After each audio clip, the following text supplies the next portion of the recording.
இப்ப கரூர் கொடுந்துயரத்துல சிபிஐ விசாரணைக்கு உத்தரவிடப்பட்டிருக்கு. இந்த உத்தரவை அடிப்படையில நாம எப்படி புரிஞ்சுக்கணும்? இல்ல, அதாவது பல வழக்குகள்ல ஆளுங்கட்சி மாநில போலீஸ் விசாரணைக்கு போடும்பொழுது, எதிர்க்கட்சிகள் அப்புறம் பொதுமக்கள் சார்பாக சிபிஐ விசாரணை கோர்றது ஒரு சகஜமான ஒரு விஷயம். இப்ப சமீபத்தில் சிவகங்கை இந்த காவல் மரணத்துல கூட ஸ்டேட் கவர்மெண்ட்டே சிபிஐ கொடுத்துட்டாங்க. ஆம்ஸ்ட்ராங் கேஸ்ல இப்ப சம்பந்தப்பட்டவங்க தாக்கல் பண்ணாங்க. குற்றப்பத்திரிகை தாக்கல் பண்ண லெவல்லயே சிபிஐக்கு ஹேண்ட் ஓவர் பண்ணிட்டாங்க. இப்ப சிபிஐக்கு கிட்டத்தட்ட ஸ்டெர்லைட் கேஸ் இருக்கு, சாத்தான்குளம் வழக்கு இருக்கு, சிவகங்கை கேஸ் இருக்கு, ஆம்ஸ்ட்ராங் கேஸ் இருக்கு. கிட்டத்தட்ட 5 இதையும் சேர்த்தா 5 வழக்குகள் சிபிஐ விசாரணைகள் தமிழ்நாட்டில் இப்ப இருக்கு.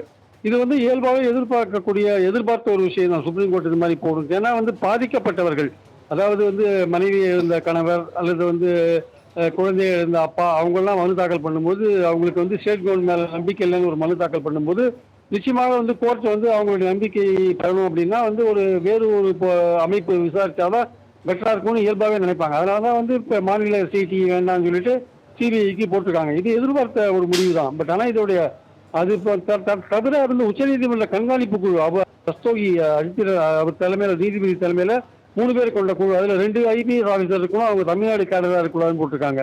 ஸோ தமிழ்நாட்டு போலீஸ் அதிகாரியா இருக்கலாம், பட் தமிழ்நாட்டு கேடரா இருக்கக்கூடாதுன்னு போட்டிருக்காங்க.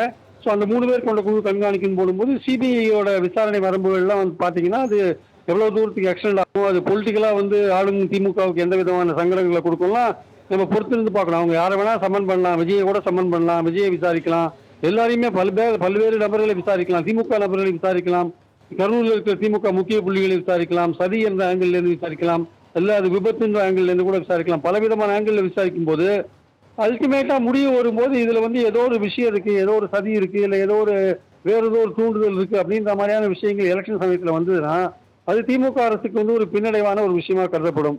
இது அரசியல் ரீதியா விஜய் எப்படி பாக்குறாருன்றத பொறுத்து பார்க்கணும். அவர் இப்ப சிபிஐ மத்திய அரசு கையில சிபிஐ விசாரணை போகும்போது அவருடைய கட்சி வேறு பொலிட்டிக்கலா கூட்டணி போன்ற விஷயங்கள்லாம் இருக்கிறத நம்ம பாக்குறோம். ஸோ இது சிபிஐ விசாரணை போனாலுன்னா எனக்கு ஒன்றும் கவலை இல்லை. நான் என்னோட தனிப்பட்ட முறையில தனித்தே நான் களம் காண்பேன், நான் யாரு கூடயும் கூட்டணி சேர வேண்டிய அவசியம் இல்லை, அந்த மாதிரி ஏதாவது அதே ஸ்டாண்ட்ல இருக்காரா, இல்ல வேற ஏதாவது ஸ்டாண்டு மாறுதா, பிஜேபி இருக்கிற அணியில் அவர் இணைவாரா போன்ற விஷயங்கள்லாம் இனிமே பேசப்படுவதற்கான வாய்ப்புகள் இருக்கிறத நான் பாக்குறேன்.